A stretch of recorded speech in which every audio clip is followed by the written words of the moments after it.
দুঃখজনক। আমি ইতিমধ্যেই একটি ছেলে বা একটি মেয়ে ফ্লোরিডাতে নিহত হয়েছে নৃশংসভাবে। ছেলেটির ডেড বডি পাওয়া গেছে, আরেকজনের ডেড বডি এখনও পাওয়া যায়নি, যেটা আমরা শুনেছি। আমাদের মন্ত্রণালয়, আমাদের ওয়াশিংটন ডিসির mission, Bangladesh embassy, state department, FBI থেকে শুরু করে সকল সংশ্লিষ্ট এজেন্সির সাথে আমরা যোগাযোগ রাখছি প্রতিনিয়ত।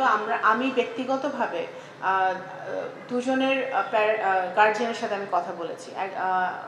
একটি মেয়ে বৃষ্টি, ও যে নিহত হয়েছে, ওর ভাইয়ের সাথে আমি কথা বলেছি, এবং ছেলে লিমন, ওর বাবার সাথে আমি কথা বলেছি গতকালকে। আমাদের পক্ষ থেকে আমরা সকল সহযোগিতা করব।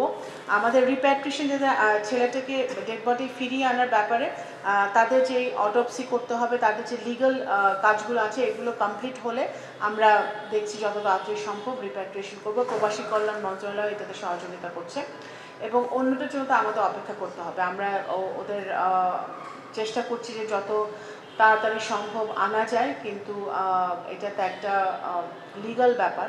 তো সেই জায়গাটায় আমরা যুক্তরাষ্ট্রের সকল স্টেক হোল্ডারদের সাথে আমরা গভীরভাবে যোগাযোগ রাখছি। আমরা দাবি করব বাংলাদেশ থেকে এবং মন্ত্রণালয় থেকে যাতে যুক্তরাষ্ট্র এর ইনভেস্টিগেশনটা ভালো মতো করে, দ্রুততার সাথে করে, এবং যারা এই নৃশংস ঘটনা ঘটিয়েছে সেটা বের করে যেন তাদেরকে বিচারের আওতায় আনা হয়, সেটা অবশ্যই ডিপ্লোম্যাটিক্যালি আমরা আফ্রিকাকে বিভিন্ন কারণে গুরুত্ব দিই।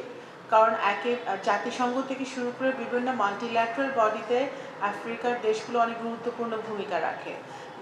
মানবাধিকার, গণতন্ত্রের দিক থেকে বিচার করলে এই সকল ক্ষেত্রে তারা অনেক গুরুত্বপূর্ণ ভূমিকা মাল্টিল্যাটারাল বডিগুলোতে রাখে। বাংলাদেশের সাথে তাদের ট্রেড ডেফিসিট আছে, কারণ আমাদের প্রাইভেট সেক্টর আরও জোরদারভাবে আফ্রিকান কন্টিনেন্টে তাদের যোগাযোগ স্থাপন করতে হবে। আমাদের পররাষ্ট্র মন্ত্রণালয়ের দিক থেকে আমরা সব রকম চেষ্টা করছি এবং আমরা করে যাব। আমাদের কূটনীতি হচ্ছে বহুমুখী, আমাদের কূটনীতি সবার সাথে থাকবে। তো আফ্রিকার দেশগুলোর সাথে আমাদের কূটনীতি থাকবে, কারণ ওদের অনেক রিসোর্সেস আছে, ওদের অনেক কিছু আছে যেটা বাংলাদেশের দরকার, এবং বাংলাদেশের অনেক কিছু আছে যেটা ওদের দরকার।